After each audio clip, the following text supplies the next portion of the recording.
It was a quiet Tuesday evening at the old bookshop Alex.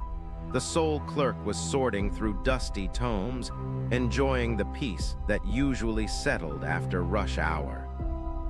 Suddenly a subtle glint caught his eye from across the street. An old apartment building, its windows usually dark, now held a strange metallic gleam. He squinted, his breath catching. It wasn't just a glint, it was the polished lens of a telescope, aimed directly at the bookshop's front window, and specifically at his desk. A shiver ran down his spine every time he moved, even subtly he felt Sinai follow him, a cold, persistent pressure. The calm of the shop evaporated.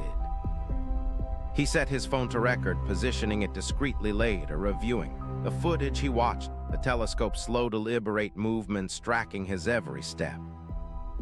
Days later, a small child, no older than 8, walked into the shop. She was unnervingly quiet, her eyes wide, holding a worn, peculiar-looking doll. She didn't look at the books. Instead, she stared directly at Alex for a long moment, then slowly raised a small hand and pointed towards the apartment window across the street. His blood ran cold. Behind the telescope, a shadowy figure solidified in the apartment window, a dark silhouette against the muted light, watching them both. Panic surged. He muttered an excuse, eyes locked on the figure, and quickly retreated, his heart hammering against his ribs. Into the small, dusty back storeroom. Through a narrow crack in the storeroom door, he saw 2 men enter the shop. Child was gone. One man had a jagged scar tracing his cheek, his eyes scanning every corner.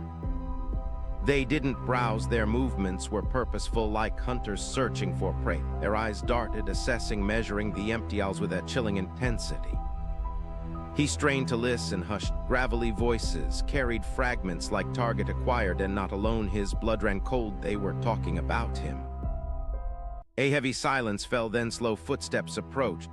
The storeroom door, he held his breath, pressed against a shelf, the scent of old paper doing little to calm his racing heart. Suddenly a piercing police siren wailed nearby, growing louder, closer. The footsteps outside the door stopped abruptly, a sharp intake of breath. Muffled whispers, then quick, decisive footsteps through the crack. Alex saw them retreating, melting into the dim street as the siren faded away, leaving only silence. He waited, trembling, before emerging. The shop was empty, but across the street, the apartment window was now a dark void. The telescope was gone. He locked the shop with shaking hand, the chilling sensation of unseen eyes still prickling his skin. The cold winter air felt less sharp than the dread in his heart. He never saw them again, nor the child, but every shift in the silent aisles of the old bookshop, he swore he could still feel that unseen eye watching, waiting.